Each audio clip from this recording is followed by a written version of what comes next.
Jesus de Nazaré é o homem mais biografado da história. Mais biografado da história.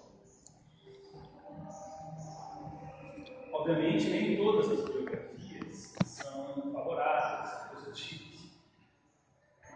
Mas ele é o homem mais biografado da história. Isso significa que ele é muito estudado. A referência dele na nossa cultura, na história da humanidade, é muito forte. E paradoxalmente, ele é pouco conhecido na chamada história oficial. Uma menção muito sucinta do historiador hebreu do século I, Flávio José, Tácito e alguns outros comentam brevemente na dita história oficial. Mas também, paradoxalmente, também de forma um tanto quanto contraditória, ele, que é pouco conhecido da história oficial, divide a história. E é o homem mais biografado da história. Então a gente poderia fazer uma primeira pergunta a respeito da figura do Mestre. Por que Jesus teve tamanho impacto? Por que Jesus teve tamanho impacto na história da humanidade? Por que a sua mensagem teve tanto apelo? Só que esse questionamento inicial já gera uma visão crítica a respeito do próprio questionamento. Será que ele teve tanto apelo assim?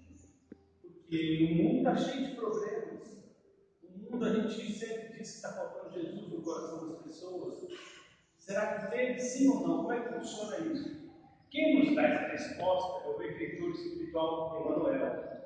Emmanuel, na obra Roteiro, em uma das mensagens da obra Roteiro, explica que sim, a resposta é sim. Ele teve e tem esse impacto gigantesco na nossa vida, na vida da humanidade do planeta Terra, não só os encarnados também. Porque a população da Terra é muito maior que os 7 bilhões, um pouco mais, de encarnados. Muito maior que a população de encarnados, porque o número de desencarnados é muito maior. Sim, ele realmente é impactante. Emmanuel, em algumas reflexões, diz que a escravidão era difundida em todo o planeta, e nós sabemos que é verdade. Que muitas vezes uma mulher valia menos que um cavalo. Então os valores eram extremamente atrasados em relação ao que nós temos na nossa sociedade hoje. Só que a nossa visão imediatista quer que a implantação do reino do céu seja instantânea, num passo mágico do decreto, uma medida provisória de Deus. Isso não vai acontecer. E por que não vai acontecer? Porque a evolução das criaturas humanas, dos espíritos da Terra, apesar de orientada pelos mentores espirituais, por Deus, por Jesus e pelos amigos espirituais que nos ajudam, ela é orientada por eles, mas é efetuada por cada um de nós. Porque o livre-arbítrio é base da lei de Deus. O livre-arbítrio, a liberdade de escolher o nosso próprio destino, é base da lei de Deus. Então, nós escolhemos se nós queremos ou não avançar mais rapidamente. Nós escolhemos se nós queremos ou não nos esforçar. Nós escolhemos que direcionamento dar às próprias vidas. E como existe essa liberdade, existe a responsabilidade. E por consequência, o mérito dos acertos e o demérito dos equívocos. A responsabilidade em relação aos atos equivocados de acordo com a lei de Deus que está escrita na nossa própria consciência. Assim, Jesus realmente tem um apelo muito forte. Só que o processo de evolução é lento e gradual e passa pela nossa decisão individual. Ademais, o que acontece é que a única pessoa que eu tenho controle absoluto, total sobre o processo evolutivo sou eu mesmo. Eu não tenho total controle sobre o outro, porque o outro tem o seu próprio livre-arbítrio. Assim, quando você planeja a evolução de uma coletividade muito grande como a Terra, é muito difícil os processos de evolução. Porque eles pedem a disposição individual de cada um de nós. Então não é fácil. Está atrelado a uma consciência individual, a uma decisão pessoal, a um esforço pessoal. E isso não é fácil. É necessário construir uma educação profunda, uma educação integral. Diz o livro dos Espíritos: educação é a arte de se adquirir hábitos. E hábitos, como a própria palavra sugere, gasta um tempo para serem gerados, porque tem que ser condicionamentos que surgem com uma certa espontaneidade. Quando Kardec perguntou aos espíritos se aquele que tem que fazer esforço para fazer o bem tem mais mérito do que aquele que faz o bem com espontaneidade sem precisar fazer esforço nenhum, a resposta da palavra do espírito de verdade é que não. Que o que tem que fazer esforço para fazer o bem não tem um mérito maior do que aquele que não tem que fazer esforço. Por quê? Porque aquele que está fazendo bem sem fazer esforço nenhum, que o bem flui com naturalidade, porque ele já é bom, já passou por aquela fase do esforço em etapas evolutivas anteriores. Então, quanto mais nos esforçarmos, mais vamos construir para dentro dos nossos corações esse bem espontâneo, essa vontade espontânea, que é o que Emmanuel nos ensina na obra Palavras de Vida Eterna. Todo o esforço de hoje é uma facilidade a sorrir amanhã. Dessa forma, compreendendo que Jesus, sim, ele é extremamente impactante dentro do processo evolutivo da humanidade, nós podemos refletir por quê? Por que o trabalho de Jesus teve tamanho impacto?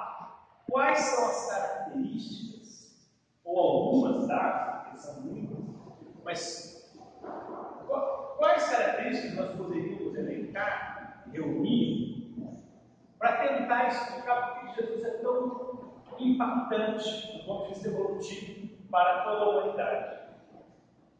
E a primeira característica que nós podemos citar é a própria evolução espiritual intrínseca do Mestre. A evolução espiritual intrínseca do Mestre. A questão 625 é taxativa, é categórica. Qual ser mais perfeito que Deus nos ofereceu para servir de modelo e de guia? E a resposta é Jesus, na tradução do Milão Ribeiro, ou Vê Jesus, na tradução do professor José Antônio Pires. Vê Jesus. Então, Jesus de Nazaré é a referência, porque ele é o ser mais perfeito que habitou o planeta. Se ele é o ser mais perfeito que habitou o planeta, a identificação dele com as leis universais da vida é a maior que a gente tem conhecimento. Então, naturalmente, pela sua própria evolução, o apelo é maior, porque ele é o mais inteligente, ele é o mais moralizado, ele é o mais preparado. Então, o conteúdo da sua mensagem vai ter um impacto maior. Até porque nós temos uma perfectibilidade intrínseca. Jesus nos ensinou: vós sois deuses. Tudo aquilo que eu faço, e muito mais vocês poderão fazer, se quiserem. Então nós temos uma perfectibilidade intrínseca, que é empurrada, que é gerada, que é acionada através da nossa consciência, fazendo com que o Espírito esteja sempre avançando, sempre progredindo, sempre querendo melhorar, querendo crescer. Então, como a gente quer o bem, a gente quer a verdade, a gente quer a felicidade, nós percebemos com a nossa inteligência, com a nossa sensibilidade emocional e espiritual, quando alguém traz uma mensagem superior. A autoridade moral do Espírito superior é a coerência, é a lógica, o conteúdo lógico, o raciocínio lógico. Nós identificamos. E identificando o valor do conteúdo, nós percebemos. Obviamente, alguns podem dizer, mas por que muitos não percebem? Porque cada um está no seu patamar, mas às vezes percebe parcialmente.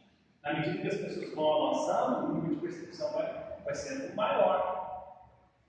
Então, nós vamos percebendo ele gradualmente. Quanto mais discernimos, mais percebemos onde está a verdade. E mais conseguimos separar o joio do trigo. O conteúdo mais direto, mais objetivo, o conteúdo prolixo. O conteúdo que realmente agrega, que gera um avanço, que gera um diferencial em relação às nossas bases evolutivas, e aquele que não é interessante, aquele que não fala, que não diz coisa com coisa, que não agrega.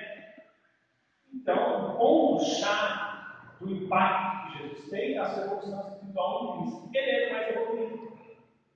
E todos nós que queremos evolução, temos que procurar esses faróis. E o farol de Jesus é o mais intenso. Buda afirmava que a tarefa culminante do processo evolutivo é a autoiluminação. Que o indivíduo se auto-ilumina transforma-se num farol que projeta luz e orientação para quem está à sua volta. Jesus é o maior farol da humanidade. Com a contribuição de outros faróis importantes, respeitáveis e relevantes, como o próprio caminho da luz nos ensina. Mas ele é o farol maior. Portanto, o impacto daqueles que estão a caminho da luz, aqueles que estão a caminho da luz, que somos todos nós, aqueles que estamos a caminho da luz, sofremos esse impacto. E quanto maior for a nossa sensibilidade, o nosso interesse, a nossa boa vontade, maior será o impacto. Então, Jesus tem esse impacto extraordinário, em primeiro lugar, porque ele é o ser mais bonito da vida. E encarnou o nosso planeta. Segundo fator, a coerência entre a pregação e a exemplificação, que é bastante representada pela frase de Jesus: eu não vim destruir a lei, mas dar cumprimento. Eu não vim destruir a lei, mas dar cumprimento. De que vale uma lei que todo mundo fala e ninguém vive? Parece as leis, algumas leis do Brasil, né? O pessoal fala na televisão. No Brasil existem leis que pegam e leis que não pegam. São problemas das leis civis. Quando ele fala a lei de Jesus, nosso mestre, ele está falando da lei de Deus. A lei não é recurso. A lei é absoluta, a lei universal da vida. Então, eu não vim destruir a lei, mas dar cumprimento. Eu vim cumprir a lei, eu vim mostrar como é que se faz. Eu vim mostrar como é que se vive a lei. E ele viveu. Então, aquilo que ele pregava, ele vivia com excelência. Existe uma coerência total entre o que é exposto e o que é vivido. Entre pregação e entre trabalho. Entre vida e obra. É tudo coerente, é tudo harmônico. Então, como Jesus vivia e pregava, a autoridade moral dele era muito grande, era extraordinária. E como ele tinha esse sentimento de amor, o magnetismo que era emanado das suas palavras era extraordinário. Tanto é que ele passa perto de Levi, chamado Mateus, né, que seria um dos seus apóstolos. E Levi era publicano, Levi era cobrador de impostos. E ele fala: segue. E sabe o evangelho, e ele o seguiu. Então a gente fica imaginando, Levi era cobrador de impostos, ele está cheio de dinheiro na mesa dele, cheio de saquinho de dinheiro. Ele levanta e sai e deixa aquela dinheirada, aquele documento, a contabilidade, a prestação de contas dos impostos, deixa tudo ali e segue eles. O tamanho do impacto da presença de Jesus, da vibração, a autoridade moral. Então, o primeiro tópico, correlacionando-se com a evolução espiritual, denota muito elevado, traz esse magnetismo intrínseco, porque a doutrina espírita, ele pode citar o capítulo 14 de A Gênese, Allan Kardec, diz que a qualidade dos nossos fluidos, da nossa emanação fluídica, é diretamente proporcional à nossa qualidade moral e espiritual. Então, como Jesus é o mais evoluído, o impacto político que ele tira as pessoas é extremamente elevado e intenso, desde que a pessoa tivesse um mínimo de sintonia, um mínimo de predisposição. Então, evolução espiritual e coerência de pregação e exemplificação. Mas poderemos também citar um terceiro tópico, a grande didática do mestre. Ele era mestre, ele era professor, e um professor muito bom. Ele era muito didático, então ele sabia ensinar, ele sabia como ensinar, ele sabia como despertar o interesse, ele sabia como deixar tudo mastigadinho na boca da gente, para que a gente pudesse assimilar. Então, ora ele falava por parábolas, ora ele usava os chamados aforismos, as frases de efeito, as frases de impacto, e de uma síntese muito interessante no pensamento do mestre. Ora ele exemplificava, ora ele silenciava. Então, ele usava dos recursos que eram os mais adequados para o nosso entendimento. Quando ocorre a ressurreição de Lázaro, ele chega à frente da gruta e começa a orar: Senhor, ouve a minha voz. E aí ele faz um parênteses: eu sei que o Senhor me ouve, mas eu estou falando isso para que eles entendam. Então é óbvio que Jesus orando, o Pai não precisava orar em voz alta, mas ele estava ensinando-nos a orar. Ele estava fornecendo a cada um de nós recursos para entender a oração e as leis da vida de uma forma geral. E ele deixa isso claro. Ele ora e fala: se eu estou falando isso, para que vocês entendam. Ele era o professor. Daí o rapaz chegar para ele e falar: bom mestre. E ele imediatamente concordar com a adjetivação do mestre, mas não concordar com bom. Por que me chamais bom? Bom só o Pai é, mestre eu realmente sou. Porque ele veio para ensinar. Ele é um irmão maior, um irmão mais experiente, que veio ensinar a nós, os irmãos menores, que estamos trilhando as estradas que ele já passou há muito tempo. Daí ele mesmo dizer: eu sou o caminho, a verdade e a vida. Ninguém vai ao Pai senão por mim, eu sou o caminho. Alguns interpretam a sua filosofia: eu sou a verdade, eu sou a verdadeira ciência, eu sou a vida, a verdadeira espiritualidade, isso te torna a vida, a verdadeira religiosidade. Então, como ele já está em harmonia com o Pai há muito tempo, ele ensinava como trilhar esse caminho que ele já tinha percorrido. Eu e o Pai somos um, a identidade. Eu faço a vontade do Pai. Então, o próprio Eurípides, com essa luz, Allan Kardec também na Gênesis, chamava Jesus de um médium de Deus, porque ele interpretava o pensamento do nosso Pai maior. E aí nos ensinava como dar direcionamento no nosso processo evolutivo através das experiências encarnatórias. Daí essa didática é muito importante. E nessa didática, a gente tem que entender que ele ensinava não só por seu tempo, mas também vislumbrando o que viria.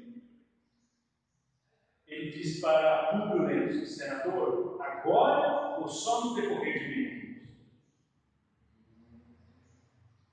E o senador Públio Lentulus, Emanuel, naquela encarnação, não seguiu Jesus, mas no decorrer de 2000 anos se transforma nesse apóstolo maravilhoso da mensagem cristã e da doutrina espírita.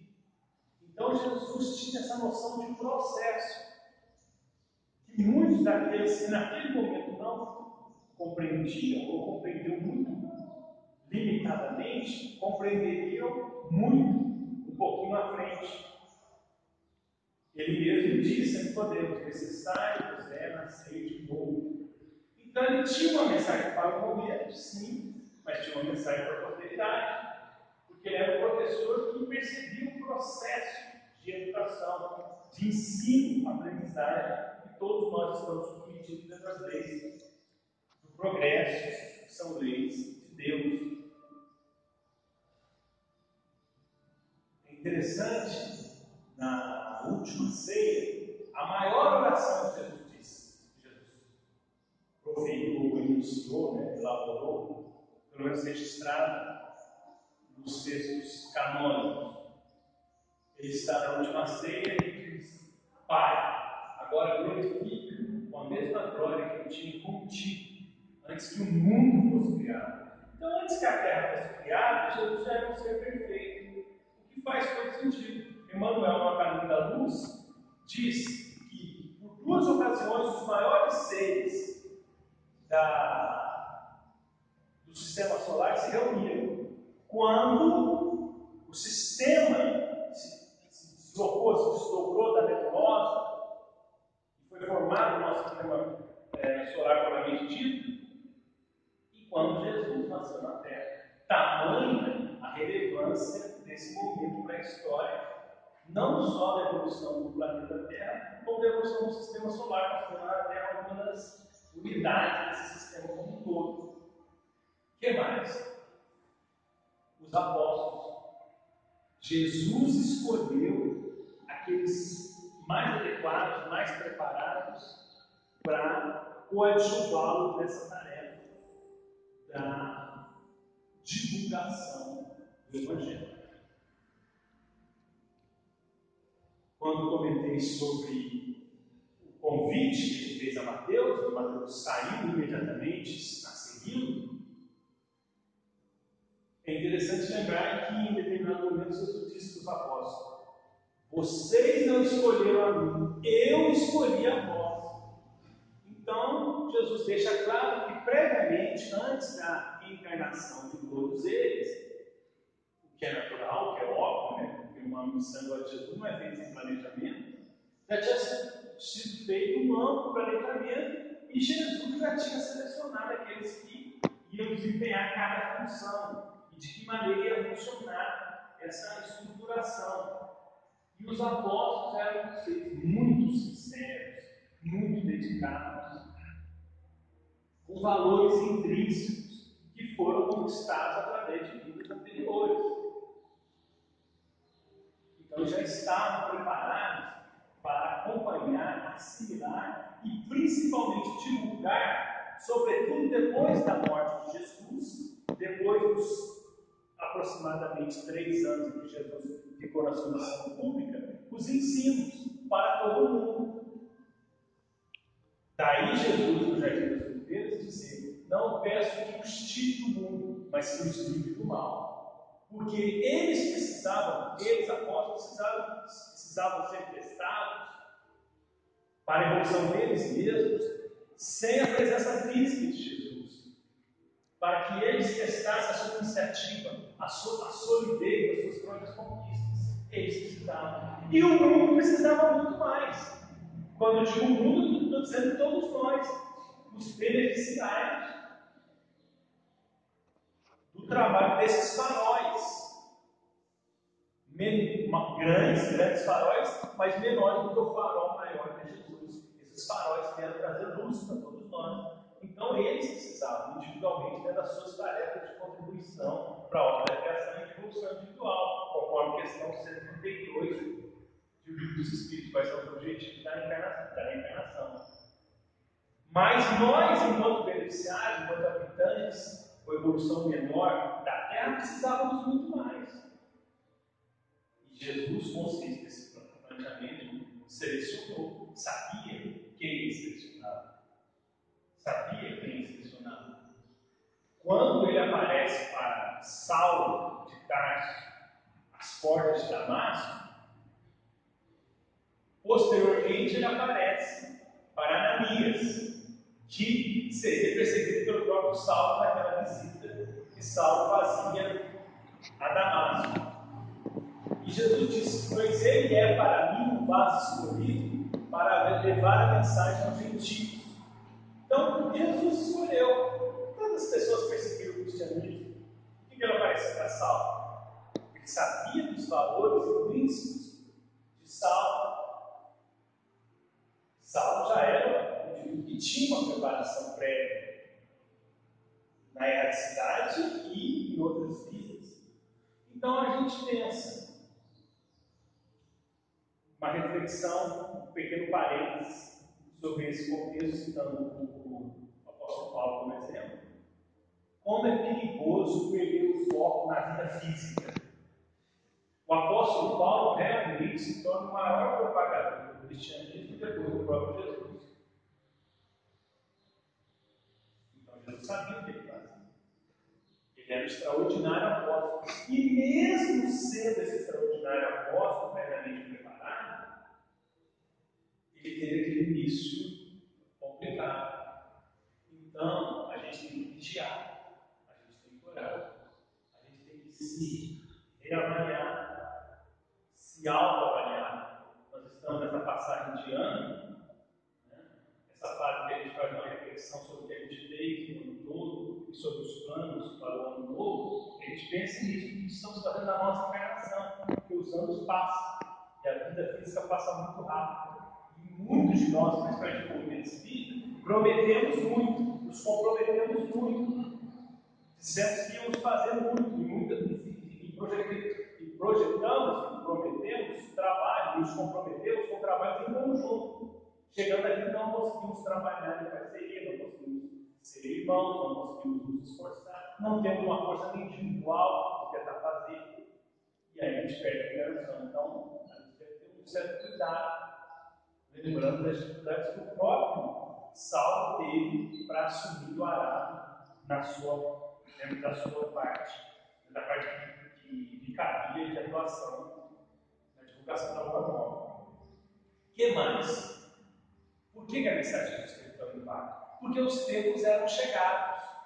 A gente costuma falar, os tempos são chegados. Jesus veio no momento mais apropriado da sua vida, porque Deus não era. E vai a reflexão, e o Espiritismo também. O Espiritismo não veio nem antes e nem depois do momento mais adequado para a sua chegada ao planeta. Daí, Leon Denis, na primeira página, no último parágrafo, no início do último parágrafo da primeira página da obra No Invisível, dizia: o Espiritismo será aquilo que os homens fizerem dele. Muitos falam que o Espiritismo será aquilo que os Espíritos fizerem dele. Na verdade, eu falo que o Espiritismo será aquilo que os homens fizerem dele. Então, ampliando um pouco essa questão. Porque o Espiritismo também sofre uma influência de simpatizantes, espiritualistas e também opositores. Então, mas, obviamente, a tarefa principal é dos próprios espíritos. Assim, o Espiritismo chegou na hora certa. Será que nós estamos levando a questão espírita com o devido valor, com a devida seriedade, com o devido amor, com a devida responsabilidade que a doutrina merece? Porque do lado de lá, se não atuarmos convenientemente, principalmente os que temos mais responsabilidade, seremos cobrados pela própria consciência. Então, Jesus veio no momento apropriado. Alguns dizem, mas ele morreu na cruz. Mas isso é o de menos. O mais importante era a mensagem. Ele sabia que a mensagem teria problemas de assimilação. Mas a mensagem ficou. O mais importante era a mensagem. Então, o fato de ele ter sido crucificado não significa que o momento não era apropriado. Era o momento apropriado. Ele disse: eu venci o mundo. Ele não queria vencer no mundo, vencer na vida. Isso também é um exemplo muito forte para nós, que a gente procure vencer o mundo, ajudando a divulgação do Evangelho, da doutrina espírita, o Evangelho à luz do pensamento kardeciano.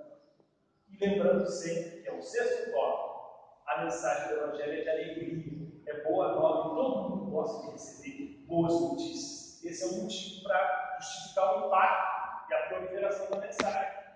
Porque a mensagem de Jesus é de imortalidade da alma, é de felicidade, é de crescimento. Daí, essa mensagem vai chegar. Além de tudo, ele soube utilizar as curas espirituais para atrair atenção. Mas como meio, não como fim. Atraindo atenção através das curas, dos chamados milagres, porque milagres não existem, mas atraindo o pessoal, as curas levavam a mensagem, que era o mais importante. Então, cada um de nós reflita sobre a nossa responsabilidade de aprender mais, viver mais e ser mais feliz trabalhando bem à luz do Evangelho de Jesus e da doutrina espírita.